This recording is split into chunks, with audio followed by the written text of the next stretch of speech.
me había olvidado de grabar, el aspecto más celular de los transportadores, no el aspecto biofísico. ¿Sí? ¿Ah? Es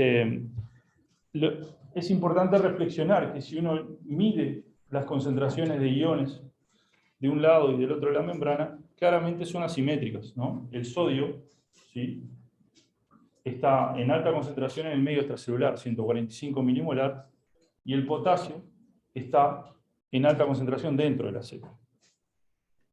O sea, ¿qué es lo que mantiene esa gran diferencia en concentración de iones? Por supuesto que la membrana y las proteínas asociadas a la membrana que mueven estos iones en forma diferencial.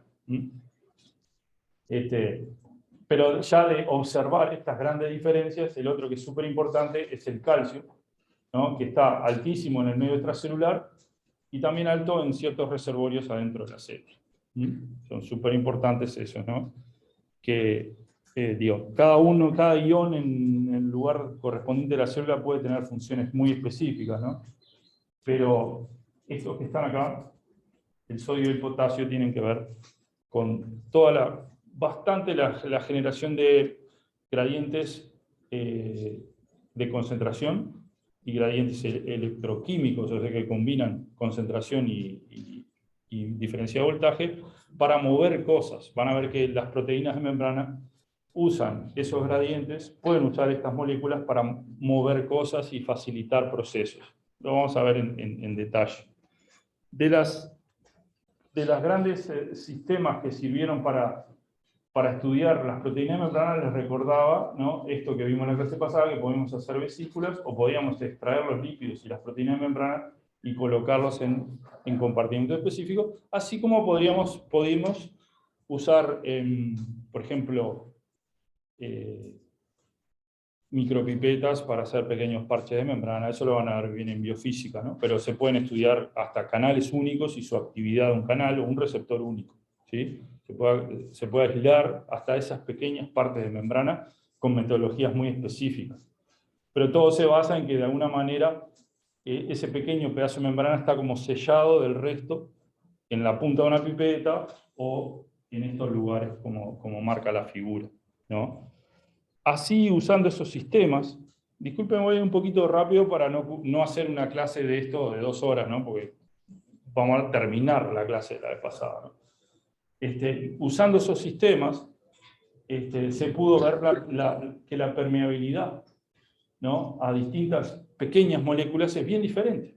Hay algunas, como, ¿no?, el oxígeno, el anhídrido carbónico, el nitrógeno, hormonas esteroideas, es altísima. Se mueven a través de la bicapa porque son esencialmente hidrofóbicas y no las detiene la barrera, ¿no? Pero otras ya empiezan a decrecer su coeficiente de difusión, ¿no? El agua es una, que eventualmente es en un sistema, en un sistema donde no haya, o sea solo una bicapa lipídica, la mayoría de estas moléculas tarde o temprano pasarían, pero algunas son súper lentas, como todos los iones, ¿sí?, o moléculas cargadas y polares y grandes. Todas esas necesitan un sistema que facilite el pasaje. Y ahí es donde entran en juego las proteínas de membrana, que se las ingenian para capturar cosas de un lado de la membrana y sacarlas para el otro, ¿no? ¿Son específicas, tipo, por ejemplo, la proteína Sí, canal solo pasa, claro, molécula de agua? claro. Ustedes tienen que imaginarse eso, que cuando empiezan a pensar en bioquímica, recuerdan aquel principio: para toda molécula hay como un receptor. Bueno, para todos estos procesos, naturalmente, hay una proteína que evolucionó a mover sodio a favor de su gradiente.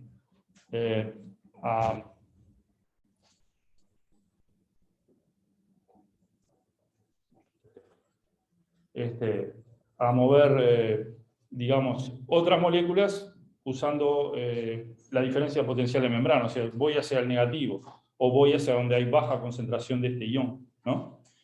Hay fuerzas que van a ser utilizadas. Las dos grandes fuerzas para movimientos pasivos son el gradiente de concentración o un gradiente más bien electrostático, o sea, un potencial de membrana, lo vamos a ver en breve, y la otra fuerza es la química, Vamos a usar ATP para mover cosas.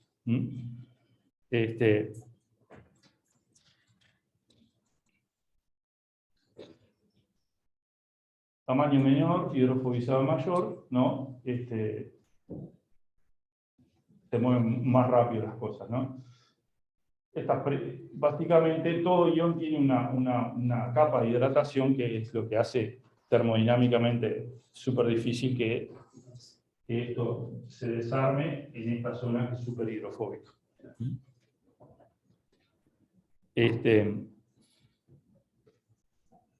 El colesterol está involucrado en disminuir esa permeabilidad de membrana a estas moléculas que estábamos recién viendo, ¿no?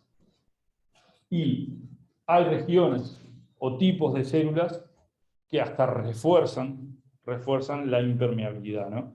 El caso más típico es el aislamiento que tienen los axones por varias capas de membrana celular de las células mielinizantes, ¿no? Pero también es un caso, ¿no? Donde hay alta concentración de colesterol acá y acá que ayuda a que todo ese compartimento esté aislado o tenga mayor aislación, ¿no? O sea, eso va a ayudar un montón de propiedades en el caso de la transmisión de las variaciones de potencial de membrana a lo largo del axón, hace que electrotónicamente pueda llegar más lejos porque hay una parte aislada. Hay partes activas, está bien, pero esas cosas, por ejemplo, no las vamos a cubrir nosotros.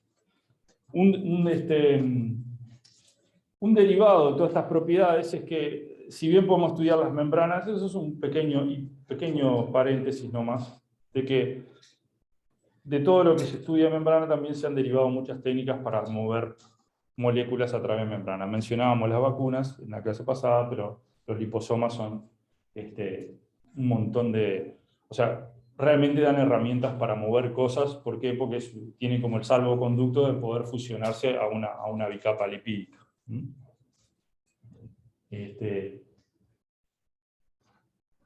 Entonces, el repaso o el final de la clase membrana es quién instrumenta el movimiento de estas moléculas que no pueden pasar, ¿no?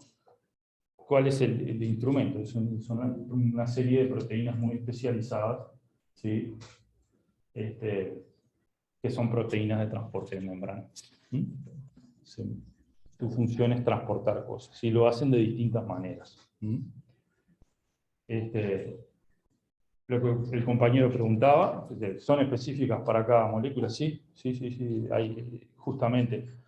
La gran mayoría son específicas y hay un grupito que es bien interesante porque tiene un amplio espectro de especificidad. Se llaman los transportadores de múltiples drogas, que tienen que ver por ejemplo, por allá hacían caras de asombro y dice, bueno, por ejemplo, puede pasar que una célula cancerosa expresa esas moléculas de membrana que son capaces de pescar un rango de moléculas y se hacen resistentes a terapias de distintos anticánceres. Y eso las bacterias también lo tienen. Lo vamos a ver, es un grupito particular que se despega de la regla de especificidad, una molécula, un canal. Pero es un grupo que tiene ese tipo de propiedades, ¿no? O sea, hecha la ley, hecha la trampa. Hay algunas cosas que son de amplio espectro, ¿no? Son todas integrales de membrana, tienen varios pases, pueden ser alfa hélice, pueden ser otro tipo de estructura, ¿sí? Barriles beta, ¿no? Todas proteínas transmembranas, ¿no? Usualmente, ¿no? Son dos grandes clases, las transportadoras o las canales. Hay una gran división de parte de ellas, ¿no?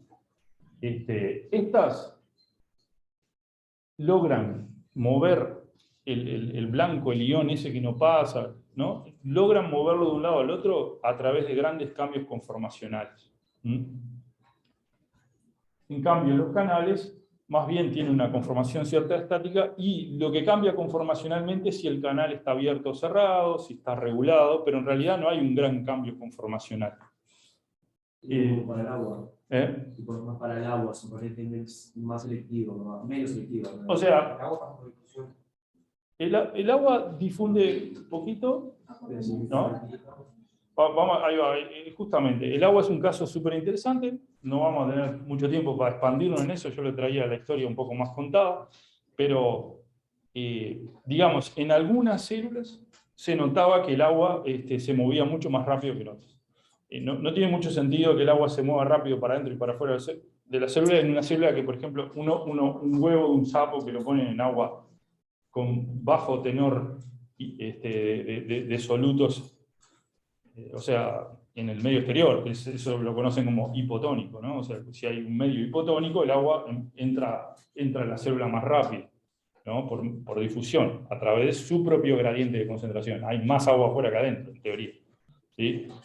Esas células son muy resistentes al pasaje de agua, pero una célula del riñón o el glóbulo rojo no es tan resistente al pasaje de agua y cuando lo ponemos en soluciones hipotónicas se hincha, ¿sí? Eso sí está mediado por canales de agua. Hay canales de agua y fueron descubiertos, fueron predichos 20 años antes de que se descubrieran, ¿no? Pero por ahí va un poquito que, justo, esto dice poro acuoso. No quiere decir que esté transportando agua, quiere decir que tiene un centro hidrofílico y por ahí pueden pasar los iones aislados de la repulsión, o sea, un pasaje termodinámicamente favorable a la molécula cargada que es el ion. O sea, es acuoso porque las moléculas de agua están hidratando, incluso la entrada. Bien, eso, el ion siempre pasa con agua alrededor. Sí, o sea, pero la medida del ion más el agua o ciertas particularidades hace que, digamos, el canal tenga un diámetro particular, incluye esa medida.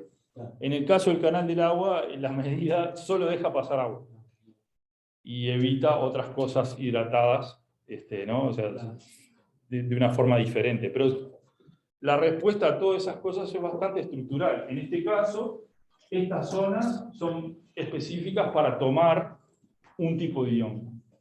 Pero la proteína usa alguna fuente de energía para cambiar de conformación y exponer, ¿no? El ion que de repente estaba fuera, con el cambio conformacional se enfrenta al medio intracelular o a la inversa. ¿Sí? Es interesante, acá está bien representado desde el punto de vista de que en esta situación esta molécula está libre de moverse para este espacio, y en esta situación está libre para moverse en este espacio. ¿Sí? El punto es que, ¿cómo se logra eso? Yo les dije que en una época de pasantías mías, por ejemplo, trabajé en una proteína, de una calcio-magnesio ATPase. Y realmente en ese modelo había un montón de ideas, en ese momento había un montón de modelos y cómo hace eso.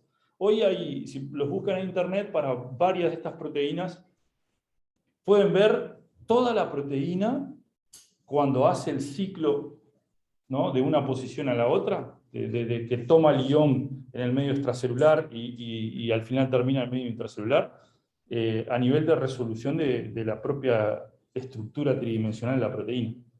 Y ahí es increíble porque vos ves qué quiere decir un cambio conformacional. Muchas veces es hidrolizar el ATP, tomar un fosfato, unirlo covalentemente a la enzima, y hay una transferencia energética que la enzima realmente cambia de conformación y estaba agarrando el ion de un lado, pero ahora lo muestra esto, ¿no? Como diciendo, si entra por allá, lo muestra para acá adentro.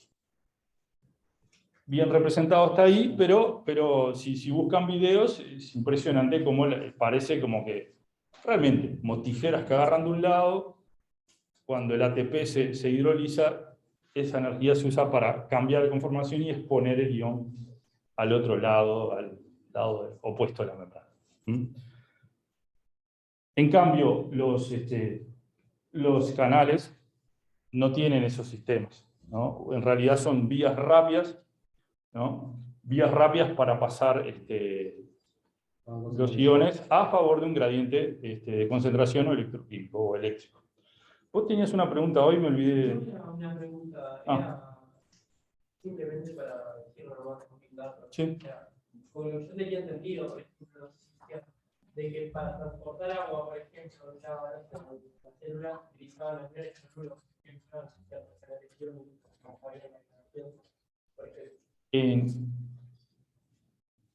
o sea, tenés el canal de aquaporina, puede haber... Por ejemplo, como que hubiera una forma más eficiente de transportar agua a la célula. La forma más eficiente, o sea, más rápida, es los canales aquaporinas, o tipo aquaporinas, que es una familia, ojo, capaz que ahí hay más variaciones. Podemos buscarlo.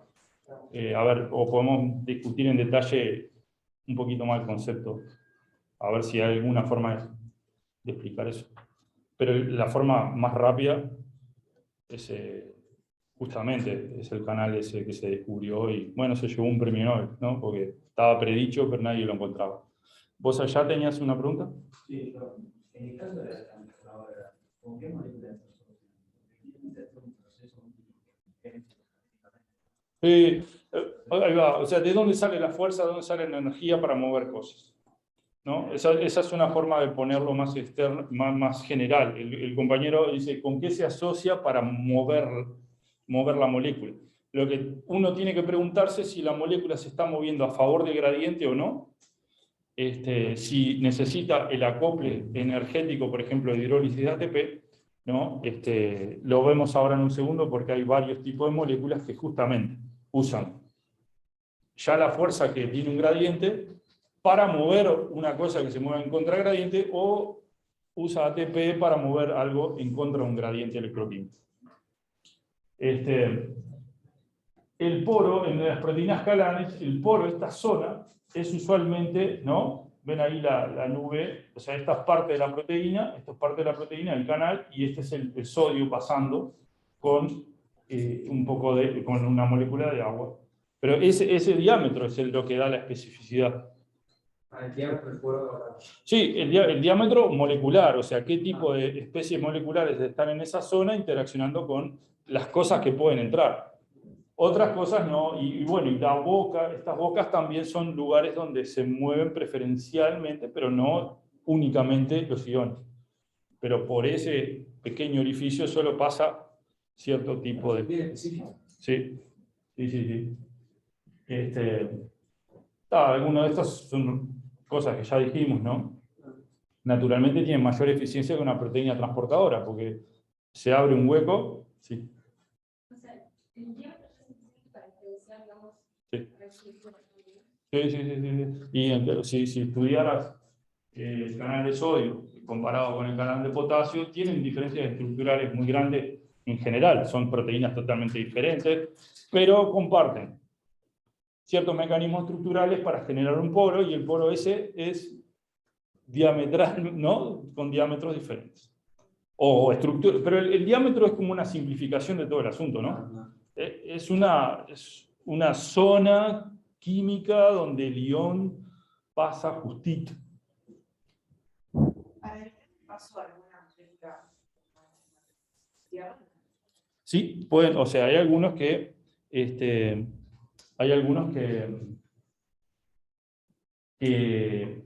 están mayormente abiertos y se pueden inactivar. Hay algunos que son ligando dependientes, o sea que hay un ligando que lo abre o lo cierra, ¿no? La presencia del ligando tiene una consecuencia estructural sobre el poro. O sea, pueden ser cerrados en formas selectivas, ¿no? O hay algunos que se llaman liquis, o sea que están todo el tiempo dejando pasar, ¿sí? Pero tienen una función. Sobre todo los de potasio, que tienen que ver con el mantenimiento del potencial de membrana. Y esos están abiertos, dejando pasar el potasio de a poquito. Pero otros que no, que se activan con un cambio de voltaje, se activan con un ligando, o sea, hay forma de regular esto. Sí, obvio, una célula. Claro, regulación hay en todos lados, ¿ven? Y justamente las preguntas van bastante encadenadas con el orden de esto, ¿no? Dice, ¿qué es lo que genera una alternancia entre abierto y cerrado, ¿no? A veces son estímulos específicos, ¿no? Puede ser un estímulo que es un ligando, puede ser un estímulo que es el voltaje, ¿sí?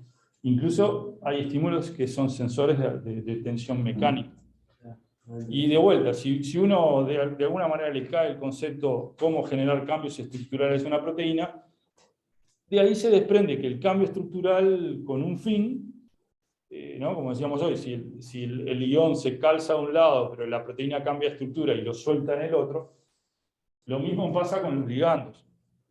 Tener o no tener un ligando genera un cambio estructural en la proteína que permite hacer tal o cual cosa, ¿no? en otra parte de la proteína. Imagínense ese conjunto, ¿no? que recibe algo y reacciona como un todo y permite otra función. Puede ser hasta aperturas mecánicas o sensores de tensión en la membrana incluso, ¿no? Una cosa más física. Bien. Y son muy importantes en todo lo que es la actividad nerviosa, ¿sí? Lo que nos hace pensar es todo canal de voltaje, en parte todo el proceso, ¿no? Canal de voltaje dependiente y por supuesto en la actividad muscular, ¿no? Todos esos tipos de moléculas van a empezar a aparecer cuando veamos funciones integradas, cuando los veamos funcionando en el contexto general, ¿no? Los tipos de transporte van relacionados a lo que el compañero preguntaba, ¿no? Dos grandes, pasivo, ¿no? Utiliza la difusión simple o facilitada, y el activo, ¿no? El activo ya por la palabra un poco se deduce que necesita una fuente energética. El pasivo, digamos, el pasivo justamente, bueno, difusión simple. Eso lo habíamos visto, que había una serie de moléculas que difundían a través de la bicapa. Pero las que no pueden son facilitadas por estos dos que vimos, ¿no? Un canal o un transportador. Pero ¿qué pasa? Estas moléculas que están de este lado están en mayor concentración, por ejemplo, si esto fuera el medio extracelular, en el medio intracelular, y la fuerza que dirige, o sea, la fuerza utilizada viene del gradiente de concentración. Entonces las moléculas se mueven de zonas más concentradas a zonas menos concentradas. Pero tienen una puerta especial para pasar. ¿Tá? Esta puerta es rápida, esta puerta es más lenta. Sí.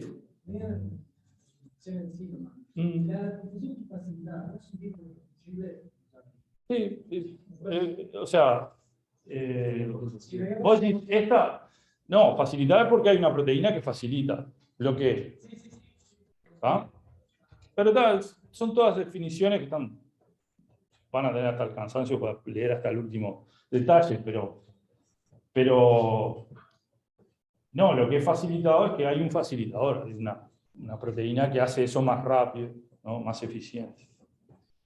Estas de acá, básicamente se le agrega esto que ponen acá, medio burdo de energía, pero fíjense que básicamente ponen apuntando el movimiento hacia el otro lado porque puede ir en contra de gradiente, porque toma las fuerzas del ATP y se mueve en contra de su gradiente. O sea, hace la proteína que toma esa energía del ATP hace una tarea en contra de una fuerza que naturalmente mueve a la molécula en el sentido contrario. ¿Sí? ¿De qué depende todo esto? Es justamente la fuerza. ¿Qué fuerzas usa? El gradiente de concentración, ¿no? O la diferencia electroquímica, ¿no? Generada por los propios iones que están distribuidos diferencialmente, ¿no? El medio extracelular, en la zona cercana a la membrana plasmática, es más positivo que el medio intracelular. Y eso genera una fuerza electroquímica. Entonces, cuando combinamos que hay un gradiente y hay un campo, o sea, una forma de mover la molécula hacia, digamos, si es positiva, se va a mover hacia el negativo. O sea, si combinamos esas dos cosas, la fuerza es gradiente electroquímico. Fuerza de concentración y fuerza de potencial de membrana. De ahí se saca una gran cantidad de energía para mover iones. Y la otra gran cantidad es a partir del uso de moléculas de alta energía como el ATP. Sí, el transporte activo entonces también se tiene que estar más o menos acompañado de ATP. Sí, el transporte activo es consume una molécula química como la ATP o algún análogo de alta energía. Yo también le vi una diferencia en eso. Sí, sí, sí. Estos son a favor de fuerzas que están disponibles, como el gradiente electroquímico y el gradiente de concentración. O sea, ¿cuándo tenemos que usar energía? Cuando no tenemos estos disponibles, por ejemplo. O hay que luchar en contra de ese. O sea, si yo quiero llevar una molécula negativa hacia esta zona, ¿no? Bueno, si yo quiero llevarla, vamos a poner el caso más simple, en contra de su gradiente de concentración, necesito otra fuente de energía para llevarla para el otro lado. ¿Está bien?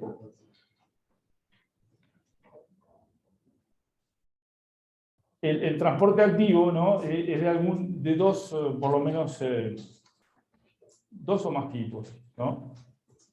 Este que está acá es el transporte acoplado, que va a usar el gradiente electroquímico para mover en sentido contrario o a favor otra molécula, ¿no? Fíjense, este es el gradiente, digamos, electroquímico correspondiente, que incluye que estas moléculas siempre quieran entrar, esa energía se usa para mover la otra molécula para afuera, ¿no? ¿Sí? Todo depende de cambios conformacionales, o sea, cómo puede tomar ese canal la molécula que está afuera y usar ese que quiere entrar para sacar otra, ¿sí? Las famosas bombas ATP-asas, ¿no? Cuyo combustible, ¿no? es el ATP, ¿sí? Usualmente se fosforilan luego de la hidrólisis de ATP y son capaces, a través de cambios conformacionales, de mover la molécula en contra de su gradiente de concentración. Hay veces que, utilizando ese gradiente, a favor se puede hacer ATP, como en el caso de la mitocondria, ¿no? Es un sistema que puede funcionar en dos sentidos. En el caso del primero, por ejemplo, podría ser la bomba de sodio-potasio.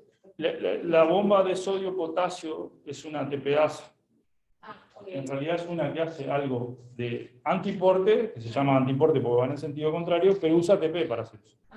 Porque el sodio lo bombea en contra de su gradiente de concentración y el potasio también. Pero hay moléculas, hay intercambiadores de sodio-potasio a favor de gradiente. Digo, hay intercambiadores que hay como una gran variedad. Acá estamos hablando de las clasificaciones generales, ahora vemos alguna en particular.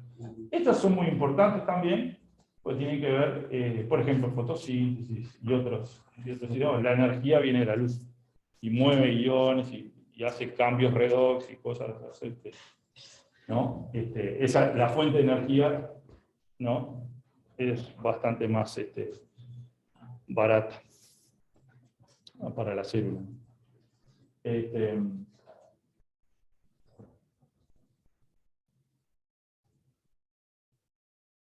Esto un poco va a lo que preguntabas tú hoy, ¿no? El uniporte es a favor de gradiente, ¿no?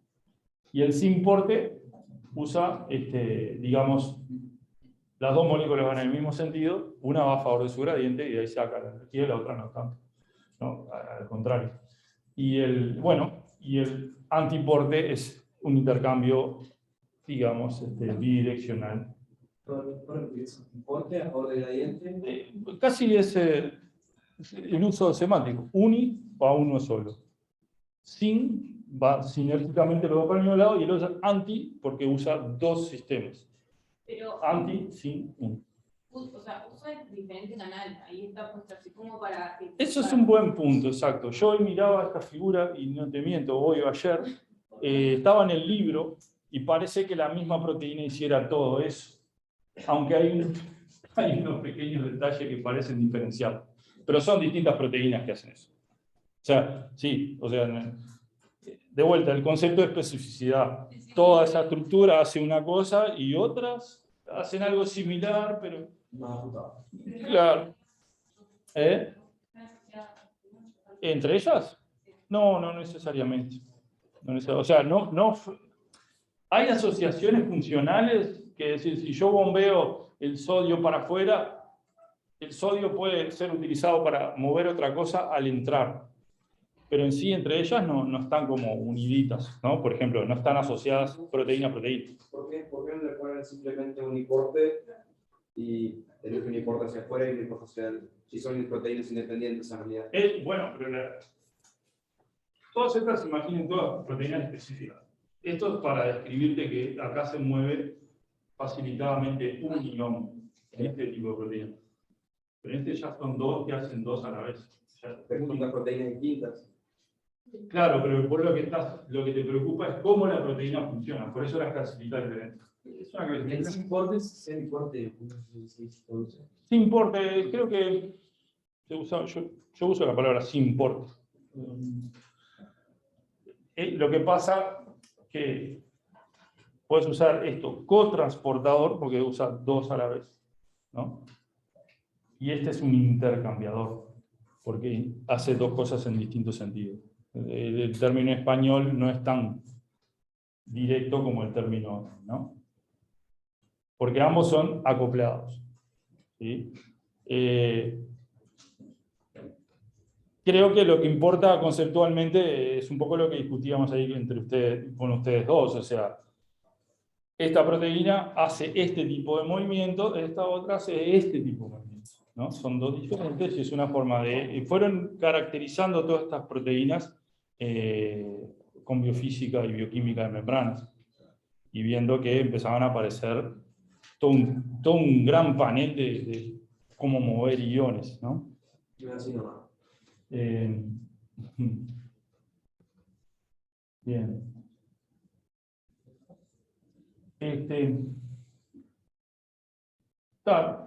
Vamos a pasar esto un poco porque no nos va a dar el tiempo para llegar. ¿Dónde funcionan mucho estos sistemas acoplados? O sea que podemos sumar la actividad de un tipo de proteína más la otra. Por ejemplo, en epitelios, donde tenemos que transportar glucosa desde el medio extracelular hacia el medio o sea que está por dentro de la luz del intestino, ¿no? Van a ver que ahí es muy importante tener en la zona apical dos cosas. Un gran aumento de superficie por la microvellosidad. Entonces tenemos una gran capacidad si llenamos esto de proteínas transportadoras, tenemos más superficie para colocar las máquinas que transportan. Entonces tenemos más transporte. Acá, no sé si llegan a ver, hay un sin portador o un cotransportador de sodio y glucosa. ¿Qué quiere decir? Va a usar el gradiente que va hacia dentro de la célula de sodio para tomar fuerza, ¿no? Y va a cotransportar glucosa. Esa es una proteína que hace sin porte de sodio y glucosa. Que es muy importante porque tiene su energía de... Claro, la glucosa no está, o sea, adentro de la célula, entonces vos la tenés que transportar y generar un gradiente de glucosa acá adentro para poderla sacar. Y abajo, ¿se recuerdan que estos dominios estaban separados? O sea, estas proteínas se localizan acá y no pasan para esta otra zona, para la zona vasolateral. ¿Sí? Entonces, esto genera gran cantidad de glucosa acá para usar, ¿no? un sistema pasivo de transporte de glucosa hacia el líquido extracelular del otro lado del tubo intestinal. ¿No? Del otro lado, adentro del Y ahí genera que se siga chupando glucosa. Claro, pero ¿cómo mantenés todo esto? Porque tenés una sodio y potasio ATPasa en esta zona, ¿sí? Que está justamente... Se tira positiva. Claro, o sea, son sistemas que van funcionando todos a la vez y vas recargando o vas usándolas, preparando energías y usándolas, pero consumen ATP también, ¿no?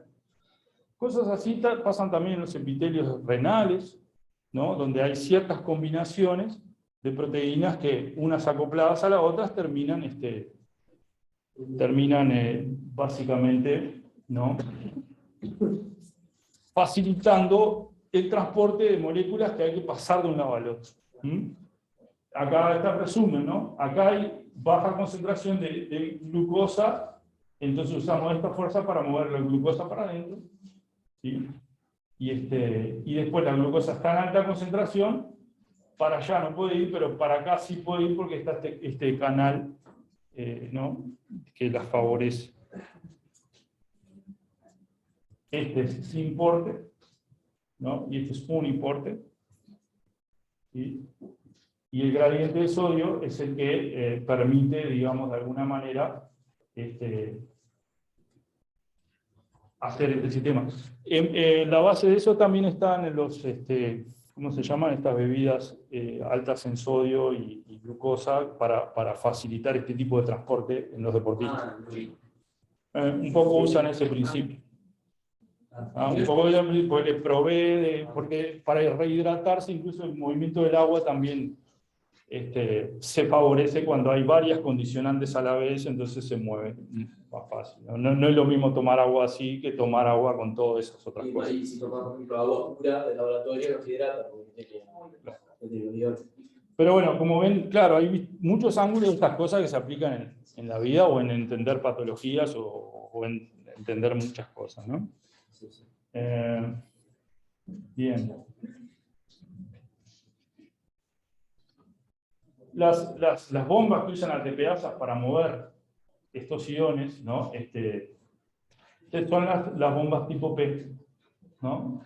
Esos son hay varias de estas. ¿Ven? Porque P es porque se fosforilan cuando usan el ATP para mover los iones, ¿no? A ver qué. En particular, la sodio-potasio ATPasas están en todas las membranas plasmáticas en células animales y son muy importantes en generar parte por ejemplo, del potencial de membrana. No todo, ¿sí? Un 10% sería. Es un antiporte que usa la energía del ATP para hacerlo, ¿no? Pero fíjense que se come bastante de lo que hace la célula como energía en ATP, ¿no? Un tercio. O sea, está bombeando todo el tiempo porque esa concentración de sodio va a ser usada para otras funciones, para otros, por ejemplo, sin porte, ¿sí? Como el que vimos recién, y las señales también del potencial de membrana, aunque no es todo derivado de esto, ¿no? Si se inhibe esta bomba, el potencial de membrana también se mueve, ¿no? Lo van a ver mucho más integrado respecto al potencial de membrana cuando ven las cosas de biofísica, o si las están dando ya.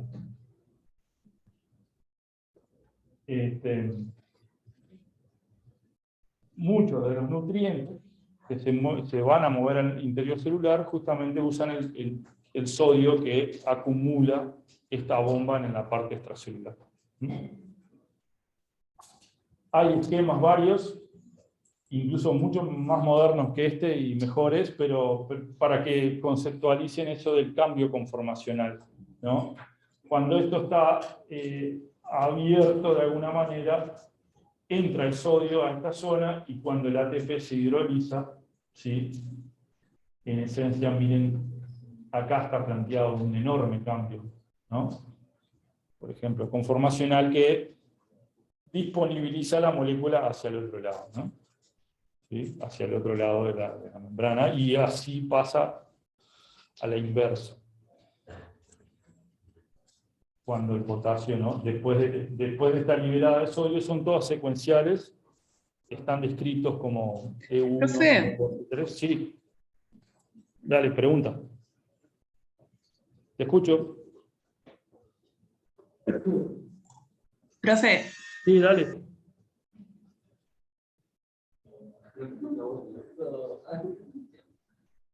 ¿Me escuchás? Yo te escucho bien. ¿Querés hacer una pregunta? No, me estaban escuchando, sí.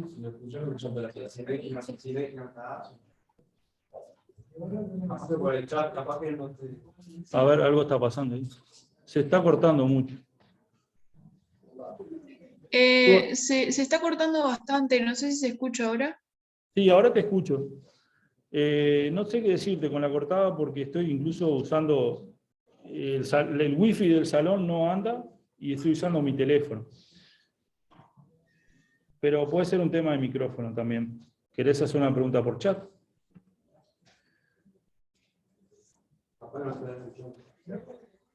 Sí. Nosotros estamos escuchando acá, Coya, y se escucha por momentos un poquito cortado, pero siempre vuelve. El audio no está continuo todo el tiempo.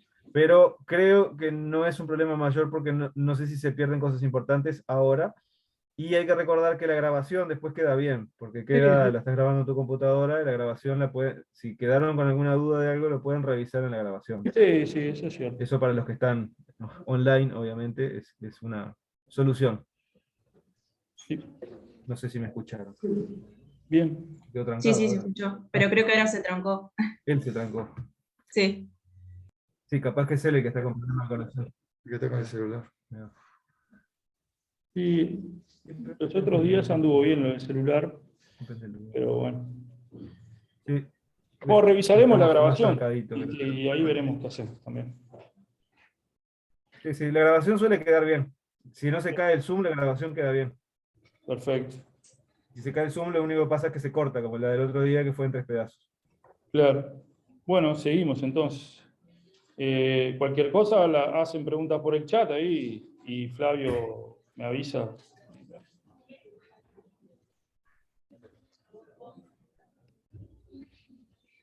Bien. A ver.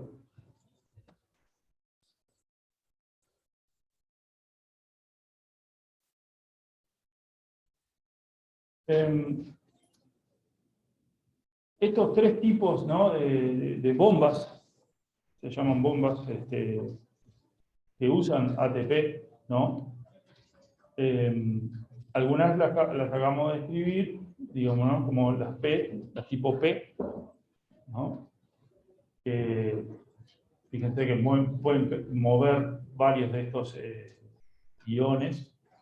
No es que la misma haga todo, sino que cada una mueve uno específico, ¿no? Como decías tú hoy. O sea, esto un poquito induce a que es la misma que mueve esos 4 tipos de iones. No, no, cada una mueve uno específico.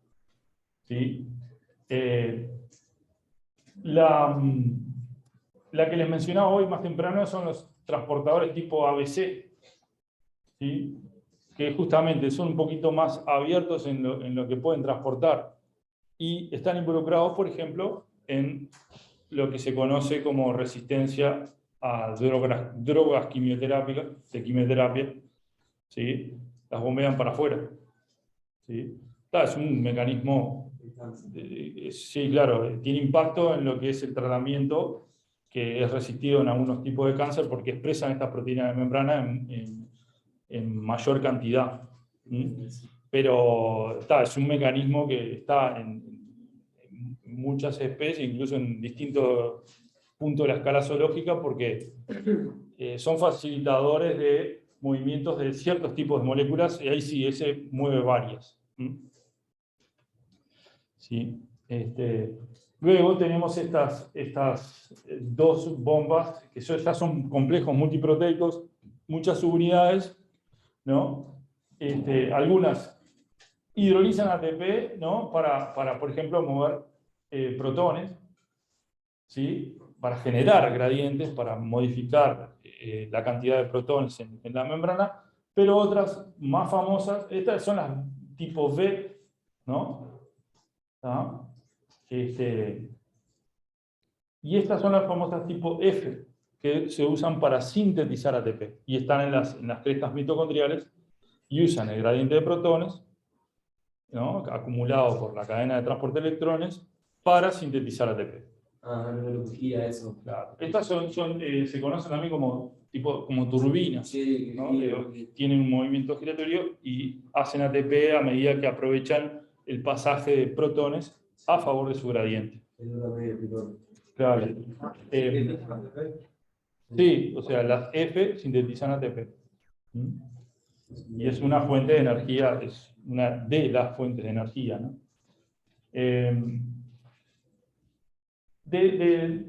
Digamos, hay historias interesantes para cada una de estas proteínas, o para qué se usan justamente los importes. Por ejemplo, en la neurotransmisión, ¿no?, cada vez que una sinapsis libera neurotransmisores. Los sistemas de recaptación del neurotransmisor para hacer apagar la señal, ¿sí? No para recaptarlo, utilizan simportes con sodio, ¿no? Porque el sodio está alto afuera de la célula. Entonces el simporte baja la concentración del neurotransmisor. Pero hay algunas drogas, ¿no? Cocaína, algunas otras que inhiben esos sistemas de recaptación, ¿sí? y el neurotransmisor está más tiempo dando señal. O sea, todo esto tiene pila de conexiones con el mundo real, digamos, el mundo que uno conoce también, ¿no? Las bombas ABC, ¿no? Tenía que ver con la clínica, el cáncer, la resistencia a drogas, pero un inhibidor competitivo de un simporte de un neurotransmisor genera efectos yo qué sé, de todo tipo cuando son drogas psicotrópicas.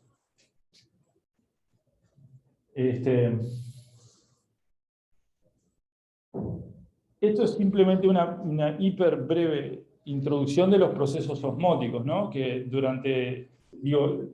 más o menos los conocen, ¿no? Y los van a ver en el práctico, pero dependen de la cantidad de moléculas, ¿no? Disueltas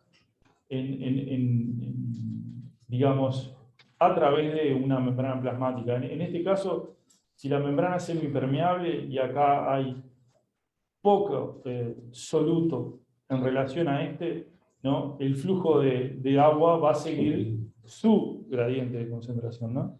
Entonces, si pudiéramos medir la fuerza que hace el agua entrando, ¿no? Y haciendo subir esta columna, mediríamos una presión osmótica, ¿no? Lo van a ver en el práctico y como estamos medio apurados, lo vamos a pasar un poquito más rápido, pero justamente el medio extracelular e intercelular tienen una presión osmótica, tienen, ¿no? Una osmolaridad, ¿sí? Y eso determina que la célula tenga que tener estrategias para regular y lidiar con esa presión. O sea, decíamos un ovocito puesto en un medio acuoso de baja tonicidad, como el agua dulce, no sé, está expuesto a presiones osmóticas importantes, ¿no? Pero un ovocito en general resiste eso muy bien por varias propiedades, pero en parte porque tiene estrategias. Otras células dejan mover el agua un poco más, como las renales, decíamos hoy, o los glóbulos rojos, que tienen un canal que fue descubierto hace un tiempo y media el transporte de agua. Entonces, esta pregunta fue una pregunta que se mantuvo por mucho tiempo, ¿no? ¿Cómo se mueven? Además de atravesar por difusión simple, ¿no?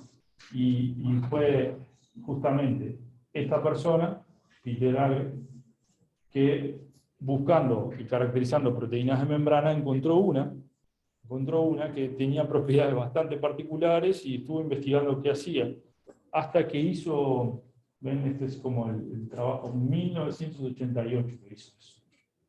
Identificó, purificó y caracterizó una proteína de 28 kilodaltons que estaba en la membrana de eritrocitos y túbulos renales.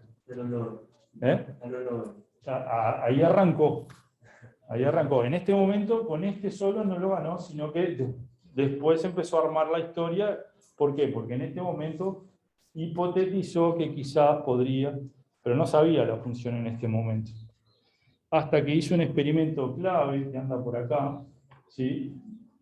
Que es combinar dos conocimientos, ¿no? Un ovocito, ¿sí? De Xenopus, acá está la ranita, son muy impermeables al agua, justamente porque son puestos en el agua.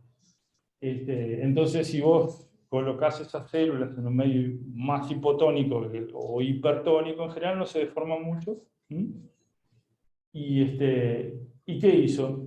Tomó ese ARN mensajero del eritrocito, lo clonó en un sistema vectorial de biología molecular y lo produjo de vuelta y lo inyectó, ¿sí? Lo inyectó en el ovocito. Y ahí, cuando la proteína se expresaba, ¿sí? Empezaban a cambiar de forma, porque le agregabas a la membrana plasmática esa proteína. Todas las cosas que tienen que pasar para que se deforme ese ovocito venía mediado porque el ARN mensajero lo inyectó en la célula, el ARN mensajero siguió toda la ruta de síntesis y ensamblaje de proteína en las membranas, se insertó en la membrana plasmática y entonces tornó a la célula sensible a movimientos rápidos de agua, ¿no? Por eso el título es bastante interesante, que dice la aparición de canales de agua, ¿no? en ovocitos que expresan la proteína CHIP28 de glóbulos rojos. Entonces es un título bastante, ¿no? Hizo aparecer la función, ¿no? ¿Está?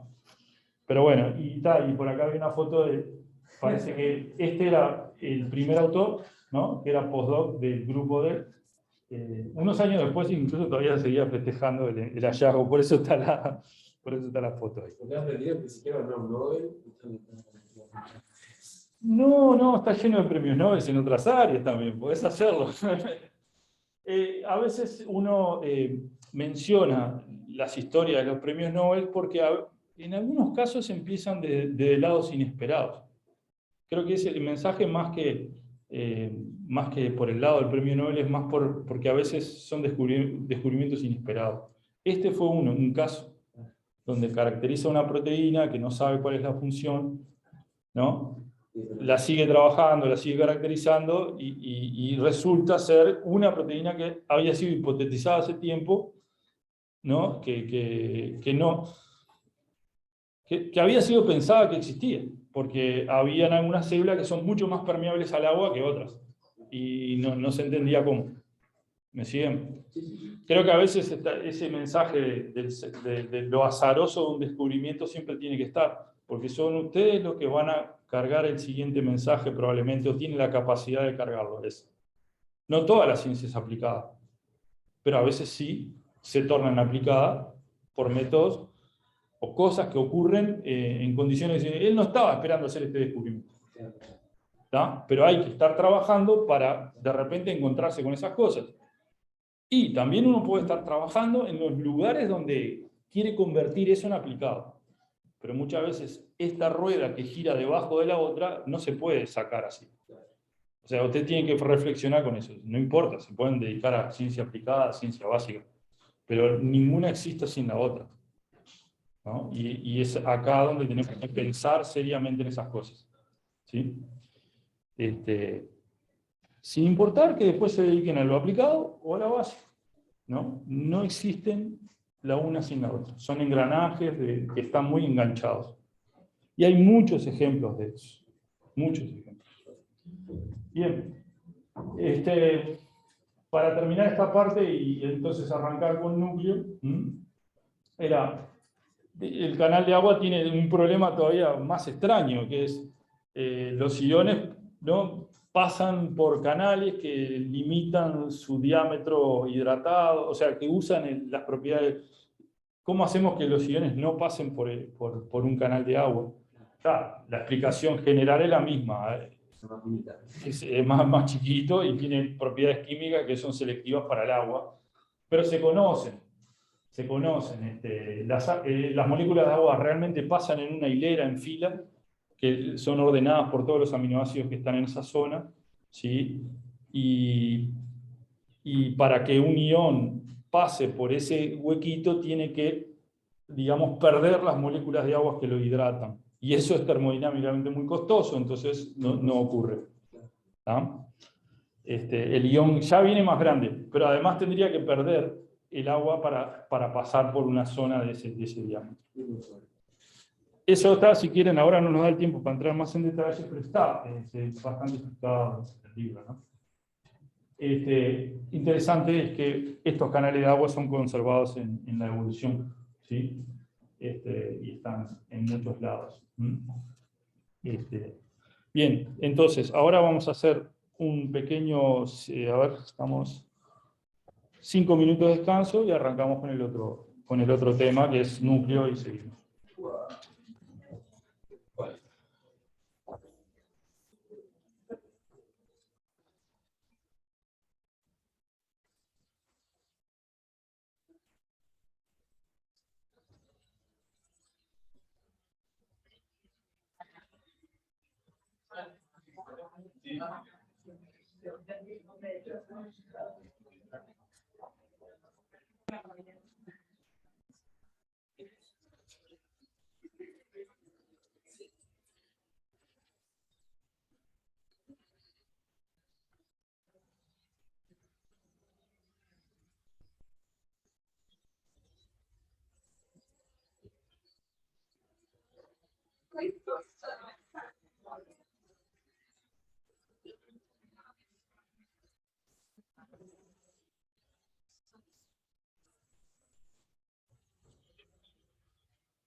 En la clasificación, las bombas tipo P, ¿no? Como están en la unidad de la superficie, ¿serían bombas líquidas para TP o componentes acoplados?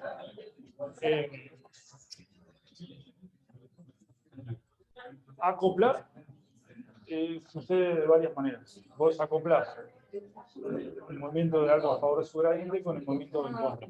Ahora, podés acoplarlo con la hidrolicidad de P, por eso es acoplado. Sí, pero por ejemplo el sodio potasio ATPasa es un acoplado en el sentido que mueve sodio y potasio para afuera. Y está acoplado también a la hidrólisis. O sea, tiene un transporte acoplado usando energía.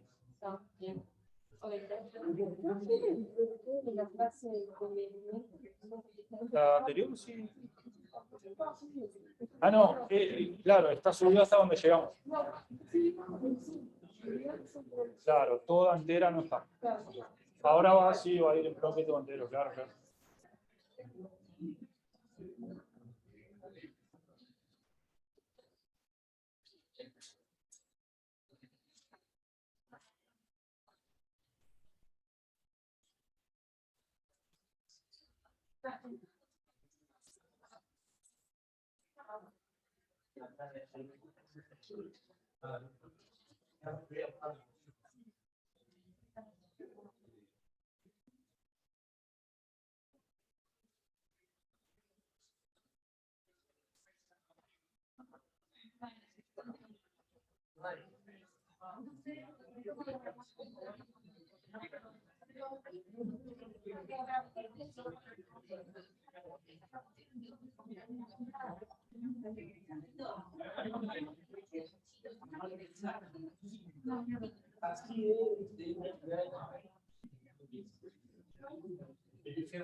Estamos dando muchas cosas. Yo ya...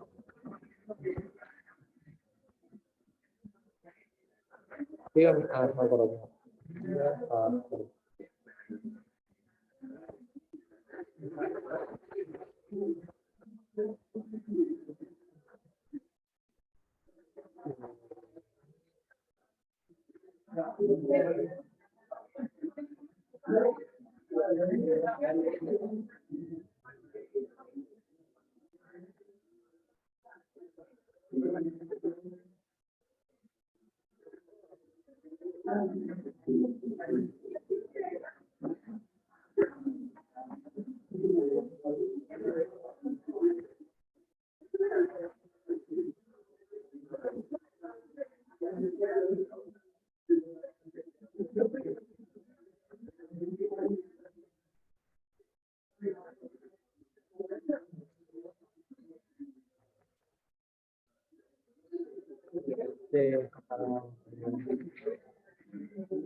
No, no, no, no.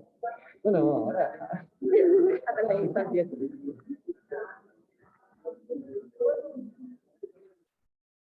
Cuidado, que hay un tipo de jugar vacío.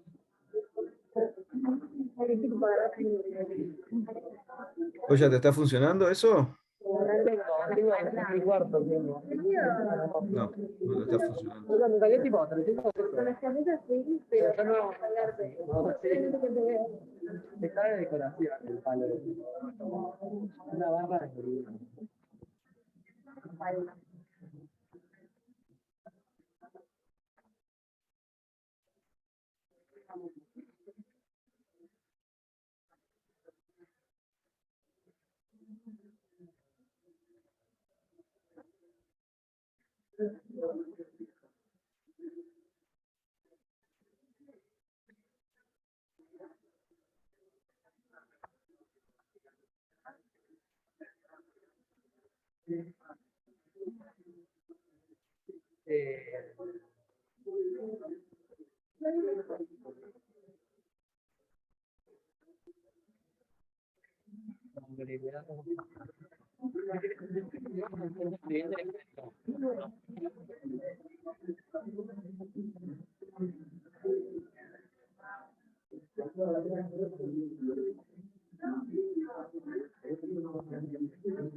Mira.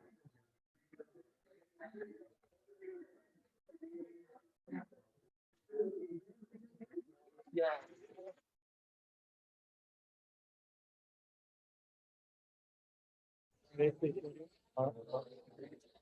Ahora sí me escuchan. Hola, ¿me escuchan? Sí, se escucha ahora. ¿No tienes esto en YouTube? Bajen, porque se están hablando ahí. Sí, claro, yo. Estaba así. Y bueno, veo qué pasa. ¿Se escucha bien? Sí, se escucha ¿Se bien. escucha bien? Se tranca más, es más el problema, pero el volumen es escucho perfecto. La que se tapa cuando se pregunta, capaz que perfecto, yo te escucho a veces pero ¿Y por qué será que siempre corta? aguanta, pero Bien, seguimos. Gracias.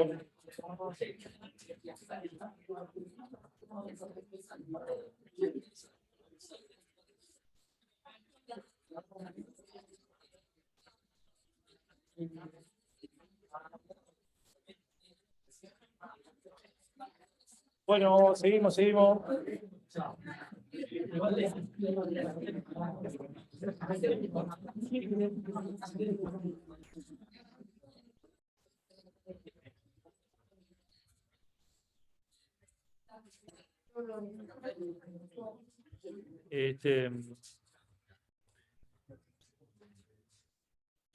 Bueno, ahora vamos a hacer los chequeos por las dudas. Gente ahí en el Zoom, ¿ven la pantalla? ¿Me escuchan?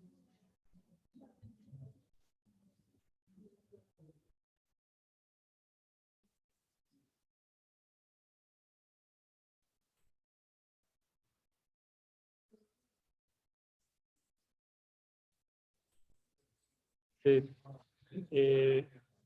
¿Me escuchan? ¿Me escuchan?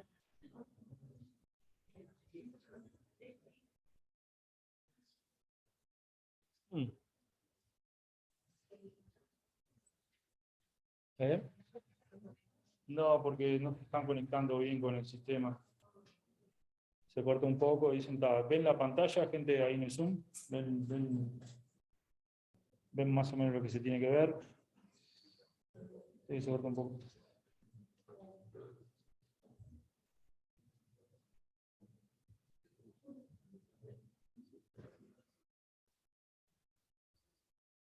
Bueno, a ver ahí.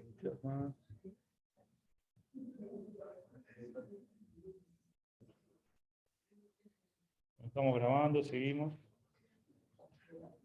Yo creo que para la siguiente ya vamos a tener menos problemas, pero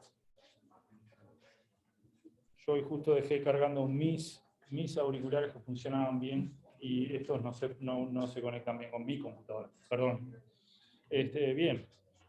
Ahora cambiamos un poco el chip, veníamos muy membranosos, ¿no?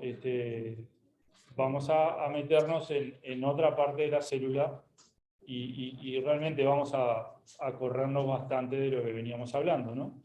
Eso es lo que sucede naturalmente en los módulos que planteamos en 2 clases para un tema, 2 clases para el otro, 3 para el otro, ¿no? Entonces ahora empezamos esta serie hoy y el martes, vamos a hablar del núcleo.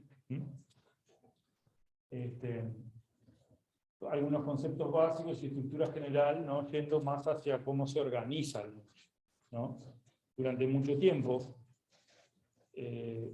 capaz que pueden rememorar o pensar qué imágenes del núcleo tienen ustedes en la cabeza. Usualmente están bastante pobladas de lo que es el núcleo en 2 estados, ¿no? El núcleo que se desensambló y se hacen cromosomas y entra en mitosis, ¿no? Que es una imagen clara de dónde está el material genético, en los cromosomas, bueno, y se separa todo aquello de una maquinaria y una danza enorme de cosas que ocurren en la división celular. Y la otra imagen, que tienen es quizás esta que está acá, ¿no? Acá estamos en mitosis, ¿no? En la imagen de arriba a la izquierda, ¿sí? Y acá estamos en lo que se conoce como interfase, núcleo interfásico, ¿no? El núcleo interfásico fue el que se caracterizó desde tiempos inmemoriales, ¿no? Y parece que allí adentro no hay mucha organización particular, salvo que es fácil ver un nucleolo a veces, ¿no? El nucleolo siempre aparecía en un núcleo interfásico. Y eso es una de las estructuras que se dieron desde hace mucho tiempo, ¿no? Espero que cuando terminemos estas 2 clases se lleven una imagen de un núcleo con un alto nivel de organización, ¿sí? Un núcleo que tiene no un compartimento que no está limitado por membranas, que es el nucleolo, sino tiene más compartimentos, y que tiene una organización muy precisa para sustentar la vida del núcleo en interfase, que parece una vida muy tranquila, porque aquello lo miramos con microscopía de contraste de fase o incluso con algunos colorantes genéricos, y nos cuesta salir de una visión que hay zonas donde la cromatina está un poquito más condensada y otras menos condensadas, y el nucleolo, ¿no? En realidad el núcleo tiene una enorme organización interna que recién se empieza a descubrir y detallar en los últimos 20, 30 años. Antes se conocía mucho, por ejemplo, de cómo se organizaba el DNA en la cromatina, o sea, cómo se organiza la cromatina en sus niveles más sencillos o en sus niveles más complejos como los cromosomas, ¿no? Cómo se empaqueta el ADN. Pero entre cómo se empaqueta el ADN y cómo están, o qué reglas tridimensionales existen en el núcleo para funcionar como funciona, esa parte estuvo muy nublada por mucho tiempo, ¿no? La imagen inicial les trae la idea de que mirando el núcleo con distintas microscopías, con distintas ondas, con distintos anticuerpos, empezamos a ver partes adentro, ¿no? Esta microscopía electrónica de transmisión, por ejemplo, ¿sí? Nos delata un nucleolo prominente, zonas heterocromáticas, zonas eucromáticas, pero la pregunta siempre está, esta zona acá, o estas zonas pegadas a la envoltura nuclear, ¿tienen una organización que se conserva entre un ciclo celular y el otro? Recuerden que el núcleo se condensa todo, se arman los cromosomas, se separan los cromosomas y se vuelve a armar el núcleo. Hay un mapa tridimensional, las cosas vuelven a su lugar, no vuelven a su lugar. ¿Dónde están los centros de actividad? ¿Dónde están los genes más activos? ¿Dónde están los genes menos activos? ¿Dónde están los silenciados? Hay toda una serie de funciones que ocurren dentro del núcleo que vamos a tratar de verlas en el contexto funcional del núcleo.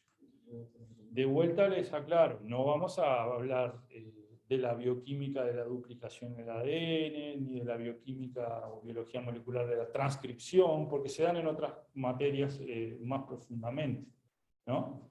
Vamos a ver el núcleo con un ángulo más de biología celular, ¿sí? Y por ahí viene eso de la tridimensionalidad, de dónde están las cosas, de dónde ocurren los procesos que sabemos que están ocurriendo en el núcleo, ¿sí? Y eso se incluye la transcripción, ¿no?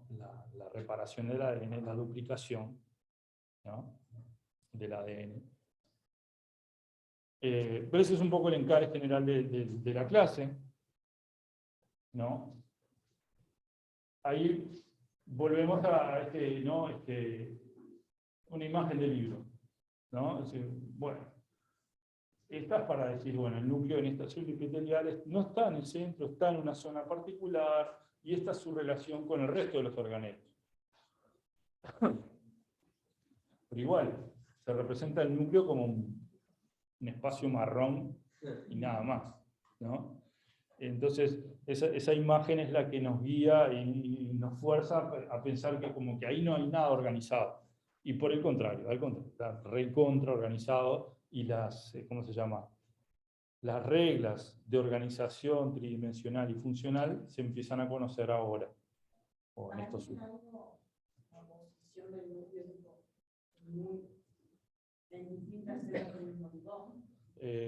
En distintas, la compañera pregunta si varía en algo la posición del núcleo en un mismo tipo.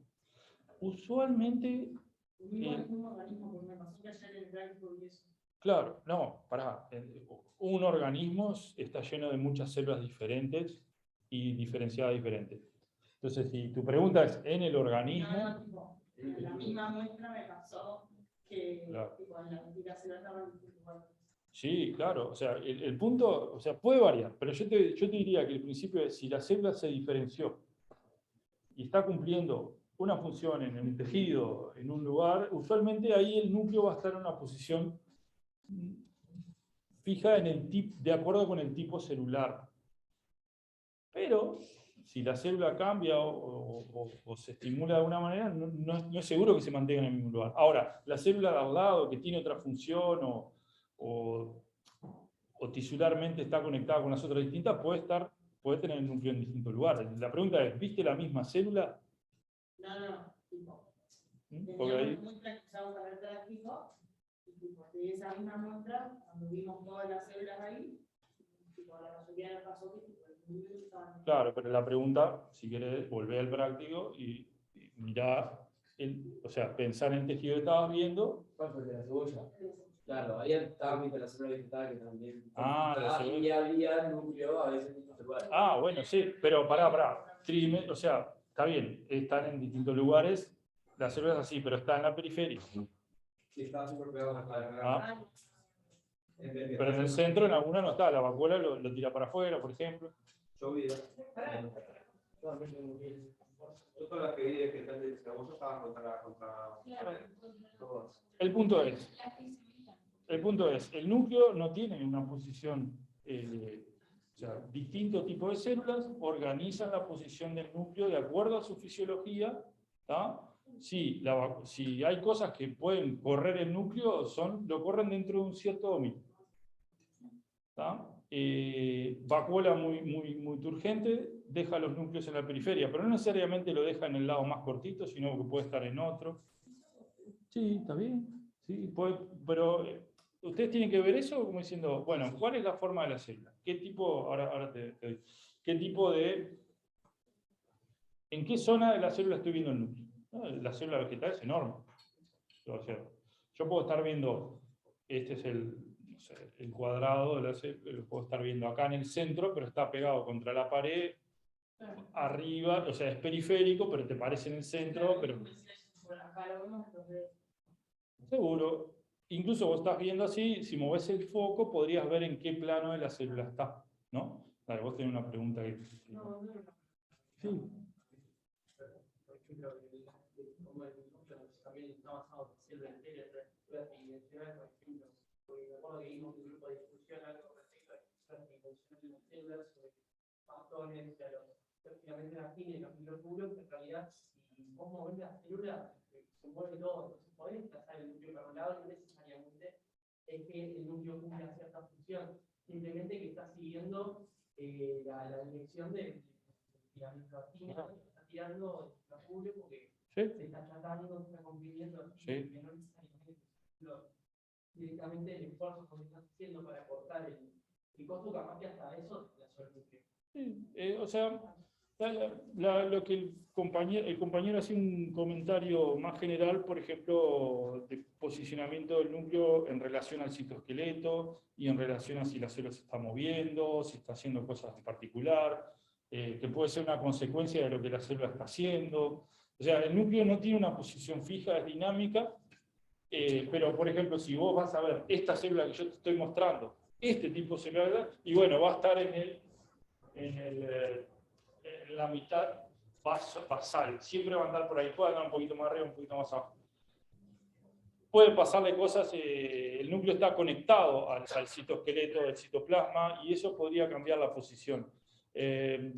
Los núcleos cambian de orientación en algunos tipos de células por ciertos estímulos, o sea, no está ahí tirado, o sea, ahí estamos hablando del núcleo de relacionamiento con el resto de los organelos, o sea, estamos hablando de dónde se pone el núcleo respecto del citoplasma celular, y ahí también te voy a decir que las reglas no son totalmente conocidas. Puede rotar el núcleo incluso en una célula, ¿no? Es un campo interesante de qué define la posición y la orientación del núcleo. También se cometió esa posición extraña que a veces uno toma por defecto una imagen y dice, bueno, siempre estará ahí. Pero se van agregando pautas que regulan la posición, la rotación, ¿no? En la vida, en el ciclo celular, en la vida del tejido, ¿no? O sea, a lo largo de la vida de la célula dentro de la fisiología del tejido. Es bastante amplio esa zona que tampoco estaba muy explorada, ¿no?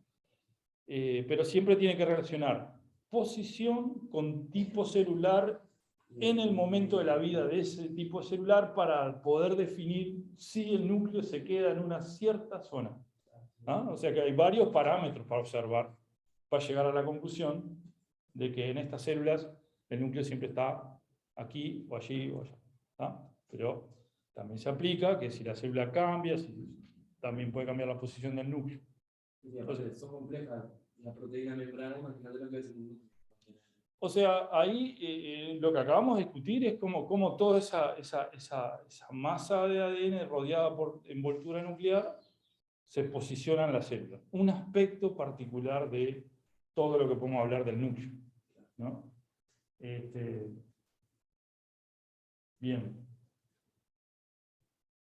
Yo a veces traía esta imagen porque, bueno, ponía el núcleo y nos hacía hablar de la posición del núcleo en la célula, pero también porque a veces lo pintan de un solo color. Y no hay una imagen que nos indique que ahí hay organización. ¿No? ¿Está bien? Pero eso lo vamos a retomar después. Sabemos que el ADN está en el núcleo No vamos a entrar en toda la bioquímica de eso, pero vamos a tratar de ver si hay lugares en particular dentro del núcleo donde ocurren procesos de transcripción, o si hay lugares donde es preferible arrancar la duplicación del ADN, ¿no? Lo vamos a tratar con esa especie de mapa. ¿Por qué? Porque en una célula humana tenemos 20 y pico mil genes, ¿tá? Que están distribuidos en la totalidad del genoma. Y eso ya nos da un problema espacial grande de mapeo. Yo acá, si quiero dirigirme a alguno de ustedes en particular, más o menos tengo que saber las coordenadas, dónde están, para poder interaccionar específicamente con uno, ¿tá? Y las respuestas de cada uno de ustedes van a ser muy individuales, o sea, lo uso metafóricamente el concepto, pero acá hay un mapa tridimensional para dirigirme a alguno de ustedes, si yo quiero hacer una interacción o activarlos de alguna manera. Otra cosa que los active a todos juntos, no es muy específico el asunto, ¿no? Ahora, si el genoma humano tiene 20 y pico de mil genes, ¿en qué lugar del núcleo está cada uno de ellos? ¿Se mantiene el lugar? ¿El mapa tridimensional se desorganiza en la mitosis y se vuelve a organizar? ¿Hay zonas donde las cosas se quedan, no se quedan? ¿No? Hay un montón de preguntas tridimensionales y funcionales asociadas. Eso es un poco a donde estamos yendo en la clase. Todas las células, hasta virus, tienen ADN y tienen el mismo problema. ¿Cómo se organiza el material genético? Cuanto más pequeño, parece más fácil la organización. Cuanto más largo, más complejo, hay más problemas de organización. ¿Sí? Y para entrar digamos, en dimensiones varias, ¿sí? Les traje esta tabla donde empezamos desde micoplasmas hasta Homo sapiens, ¿no? Está allá abajo, ¿sí? Humano, los tamaños de los genomas y los números de genes estimados en cada uno de ellos. O sea que el micoplasma tiene, ¿no?, un genoma muy pequeñito con un número muy bajo de genes. ¿Tá? Sí, o sea, son 580.000 nucleótidos. ¿Tá? Ahora, el genoma humano tiene 3.2 por 10 a la 9 nucleótidos. Nada, ¿no? Eso está en ese famoso metro, ¿no? Si yo tomo todos los cromosomas y los uno a uno, es un metro, ¿no? Una copia es un metro. En esa copia, el largo nucleótido es 3.2 por 10 a la 9, ¿no? Y hay un pequeño porcentaje de esos 3.2 por 10 a la 9 que son genes, ¿no? O sea que incluso hasta los genes están como, entre comillas, ocultos en ese metro gigante. La parte codificante de todos esos genes que yo les decía es el 2% de ese metro. Entonces ahí digo, oh, ¿dónde están? Si yo lo voy a buscar en ese núcleo... Sí, la cosa que no sabemos tampoco, que no codifica, no saber que también pueden hacer. También, o sea, si el resto de lo que no es genes tiene función. De hecho tiene, ¿no? Y cada vez más se sabe más, ¿no? Sí, les señalo dos, ¿no? Como es el Escherichia coli, que son millones de años en el laboratorio, ¿no? Ahí ya tienen 4 millones de bases, ¿no? El largo, y 4.000 genes.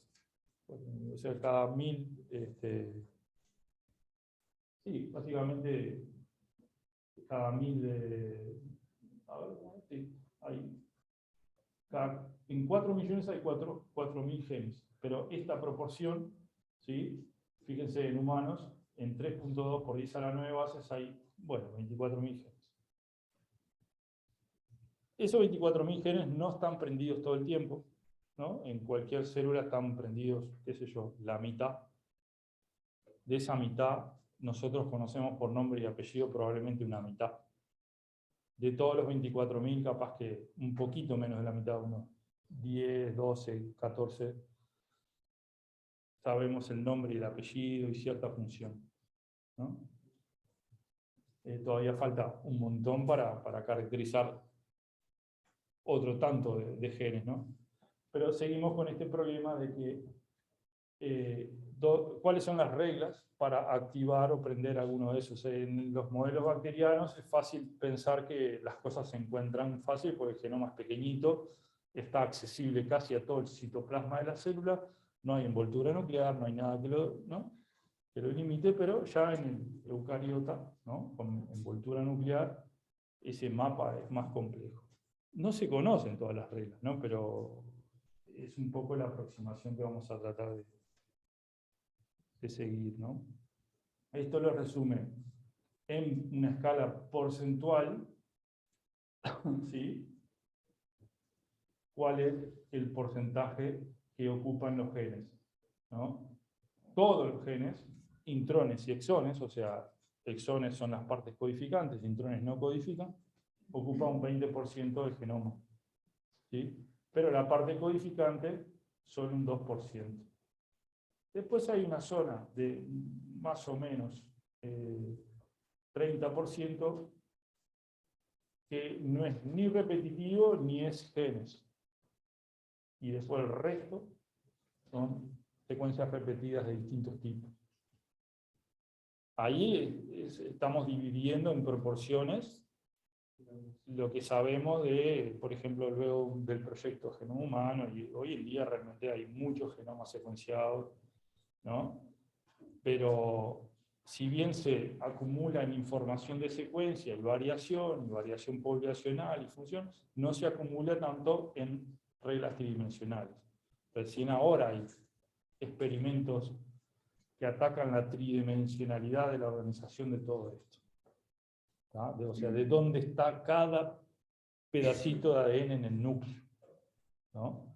Se han podido generar mapas a escala de todo el núcleo de dónde está cada parte, ¿no? Pero antes de llegar a eso, ¿no? Ponemos este problema de dimensiones, ¿sí? Un poquito más en contexto. Ahí vemos un núcleo observado por microscopía electrónica de transmisión, ¿sí? El tamaño promedio del núcleo lo vieron en el práctico, ¿no? Capaz, dependiendo del tipo de célula, si es una célula vegetal que es poliploide, de repente el núcleo es mucho más grande. Pero bueno, ahí les digo, bueno, 5 micras, 5 por 10 a la menos 6 metros, ¿no? ¿Cuánto mide el ADN? Y bueno, decíamos que el largo era 3,2 por 10 a la 9. Tenemos 2 copias de eso, y acá está lo que mide cada salto de cada escalón de la doble hélice del ADN, ¿no? Entonces, hacer esa cuenta y te da más o menos ese número, 2 metros con 1. Y en realidad lo puedes estirar. Exacto, o sea, estirado es lo que te da. Claro, estirado te da esto. O sea, vos decís, si sumo cada paso de la doble hélice en altura, ¿no? Que es cada uno de estos pasos, si lo sumo, y sé el número de pares de base que tiene, tengo el largo total estirado. Entonces, en dimensiones humanas, ¿no? ¿Qué implica meter 2 metros? O sea, ya sabemos, 2 metros de ADN en 5 micras nos resulta bastante obvio que es un tema de empaquetamiento enorme y complicado. Pero lo podemos poner en dimensiones humanas, ¿no? Si el núcleo fuera una pelota de tenis y pusiéramos el equivalente del largo de ADN, sería de facultad hasta Solís Chico, ¿no? El cablecito. ¿No? Y ojo, donde agarremos una cuerda, no creo que la podamos poner nunca adentro de la pelota de tenis, ¿no? ¿Qué habría que agarrar? Una cosa súper fina, ¿no? Súper fina. Y con súper fino no, hay que ser ordenado también. ¿Cómo hacemos? Eso más o menos lo conocen de hablar de biología o de introducción a biología, que están empaquetados en vueltitas, 2 vueltitas cada un octámero de histona, ¿no? En las histonas, en el núcleo. Están como arrolladitos en ovillos. Pero eso no resuelve todo el problema del empaquetamiento, porque todos esos 2 metros los ponemos arrolladitos ahí, pero igual hay que saber dónde está ¿no? El gen del receptor de acetilcolina. Y sí, porque yo en las neuronas necesito expresarlo.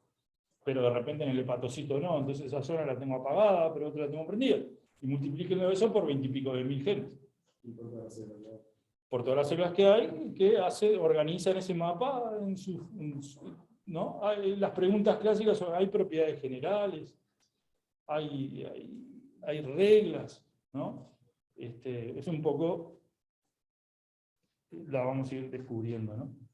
Pero volviendo a una visión de los años 50, digamos, del núcleo, que todavía sigue siendo naturalmente y por razones obvias reproducida en una figura de un libro, porque no tiene nada de malo, lo que pasa es que no tiene más información que empieza a existir, ¿no?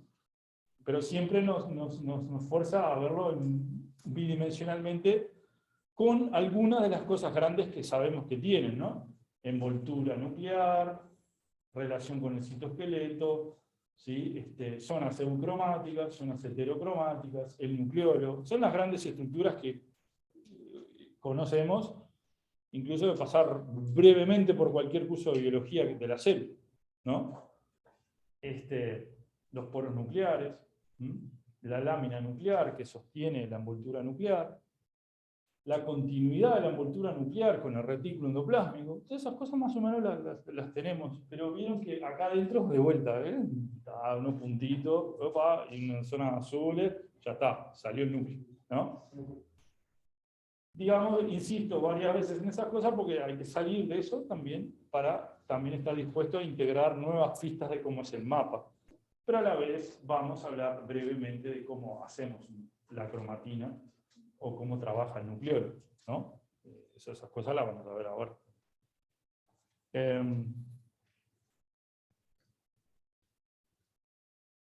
Esta no va.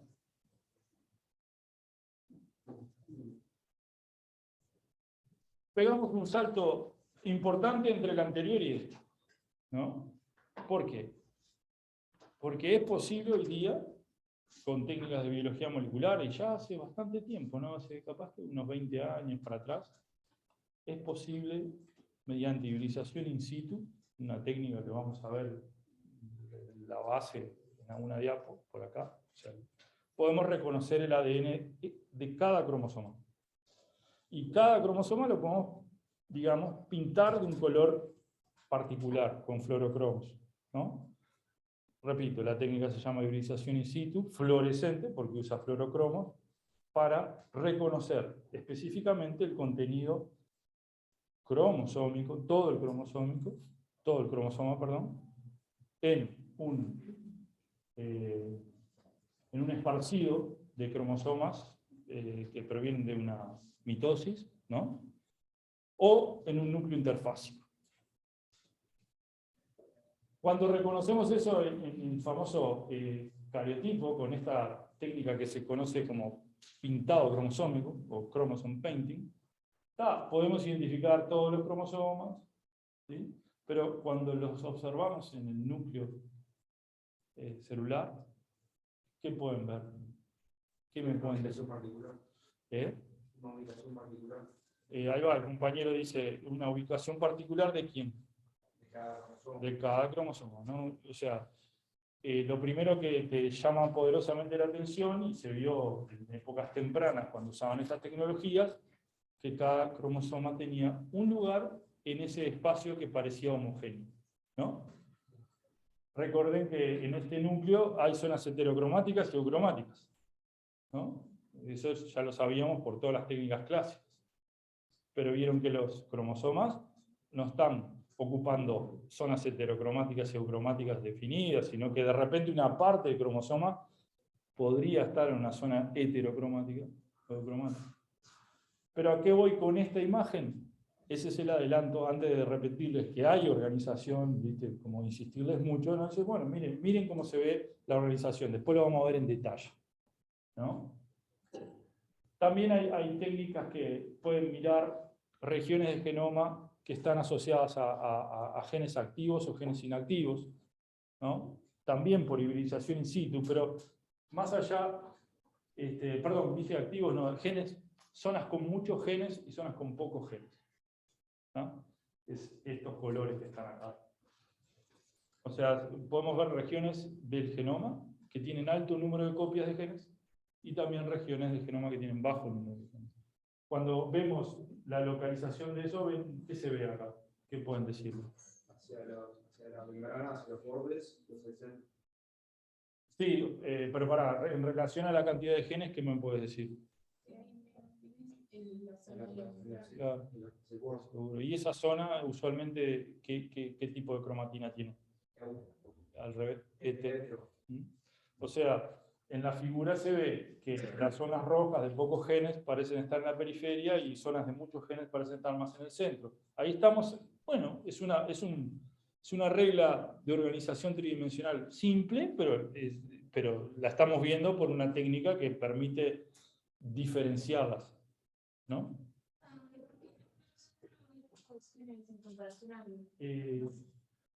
Claro, hay unas zonas acá misteriosas, ¿no? Que tienen pocos genes. ¿Qué será? ¿No? Está bueno pensar en que en reglas generales hablan, bueno, sí, esta zona tiene una lógica porque ahí es heterocromático, entonces ahí no tenés tantos genes, y en zonas eucromáticas están todos los genes, ¿no? Pero es una regla muy general. También hay regiones heterocromáticas en el centro del núcleo, ¿no? Hay, ¿no? Digamos, pero esto solo es orejeando al mazo una imagen que les dice, esto está así, y bueno, pará, y si yo localizo todos los cromosomas lo veo así. Y si yo veo 3 zonas con distinta cantidad de genes, también veo un mapa, ¿no? Bueno, esa es la realidad del núcleo. La realidad siempre fue así, no lo podíamos ver. A ver qué horas son. Bien. Entonces, la primera región que vamos a estudiar es el nucleolo. Por una coincidencia de razones históricas, pero a la vez una razón funcional. El nucleolo es una estructura que aparece cuando está funcionando, y cuando no está funcionando desaparece, ¿no? Entonces, es interesante pensarlo como, o en relación a una pregunta más general, que es, ¿la función determina la estructura o la estructura determina la función? ¿No? El caso más evidente de función que determina estructura dentro del núcleo es el nucleolo. ¿Cuál era la actividad del nucleolo? ¿A qué se dedicaba el nucleolo? ¿Se acuerdan? ¿Alguno tiene idea? ¿No es donde comienza la transcripción? Hay transcripción, esa parte te la llevo, pero no es correcto como lo planteaste. O sea, comenzar la transcripción comienza en muchos lugares del genoma porque hay 20 y pico de miles de genes y puede comenzar en muchos lados. O sea, transcribir un gen es generar la copia, ¿no? En ARN. Por allá se encarga de la producción de ribosoma, lo mismo, y vos también ibas a decir lo mismo, ahí va, se encarga de la producción de ribosomas. Sí, es parte de todo el proceso de síntesis de la maquinaria traduccional o el ribosoma. Pero para sintetizar una maquinaria, ¿cuándo empezás? ¿Cuál es el comienzo de sintetizar? Si tenés que empezar una proteína o lo que sea, tienes que preguntar. Está, pero pensemos cuál es la estructura del ribosoma. ¿Alguien se acuerda? Los componentes principales del ribosoma. ¿Para qué sirven? Tiene claro, ¿no? El ribosoma es la maquinaria que traduce el ARN a proteínas, hace proteínas, ¿no? ¿Y por qué estaba compuesto? 2 subunidades, bien. ¿Que tienen proteínas? Bien. ¿Solo proteínas? ¿Y qué? ARN, dijeron, sí, ahí va, y grandes moléculas de ARN. ¿Las proteínas dónde se hacen? En el ribosoma. ¿El ribosoma dónde está? Citoplasma. ¿Dónde se hace en la célula, no? Como diciendo, la proteína se hace en el citoplasma, no se sintetizan en el núcleo, ¿verdad? Entonces nos queda la otra pregunta, si la proteína se hace en el citoplasma, los ARN de esto, ¿de dónde saldrán? Del núcleo. ¿Y de qué parte del núcleo? El núcleo.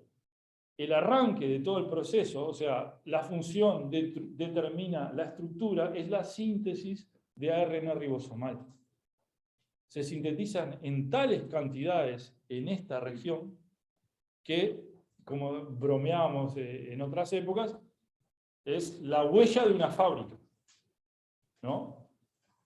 Si la fábrica es un enorme productor de X producto, las chimeneas, ¿no?, son enormes y dejan enormes nubes negras. Entonces, vos ves dónde está la fábrica, ¿verdad? También la ves porque toda la estructura de esa fábrica es evidente. ¿Por qué? Porque para producir grandes cantidades de autos, papeleras, yo qué sé, tenés que tener una tremenda industria atrás. ¿Sí? Y aparte, una cosa que se nota que el núcleo está como unido a través del núcleo. Bueno, esta unión acá no siempre la ves. Yo podría ingresar las proteínas de esa. Sí, sí, las proteínas ribosomales están hechas en el citoplasma, entonces tienen que entrar. Ya de ver dónde se hacen las cosas, vemos qué tipo de problemas hay acá. Proteínas vienen de afuera, estamos llegando a la hora. Sí, aguanten un segundo. Las proteínas que componen los ribosomas van a entrar hacia el núcleo, o sea, tienen que saber por dónde ir para llegar hasta acá. Y en el nucleolo se van a producir grandes cantidades de ¿qué? De ARN ribosomal, que se va a armar con esas proteínas ribosomales en las 12 unidades que decía el compañero. Todo eso justamente genera esta huella morfológica. ¿Ah? ¿Qué es lo que está? A ver, ¿vos tenés una pregunta? Sí, pero ¿hasta dónde es la pregunta? No se arma una subunidad sobre otra porque eso es cuando está ya traduciendo, ¿no? Acá se arman la subunidad menor y mayor y son exportadas para fuera del núcleo después. Vieron que ahí hay un montón de reglas tridimensionales también a cumplirse. Sí, hay transporte activo hacia afuera. Y lo que yo te decía, que en vez de pasar por ahí abajo como que capaz que pasa abajo de arriba. Bueno, espero que la clase que viene lo ponga más preciso todo eso. Pero seguimos con este tema, la siguiente.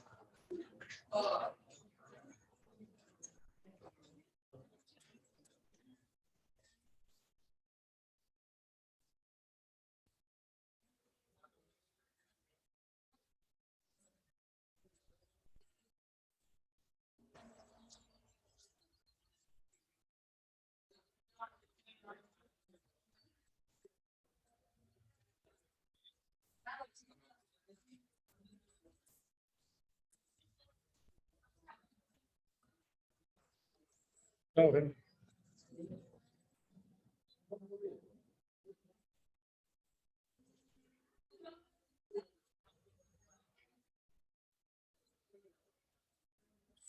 Chao, gente. Chao, chao.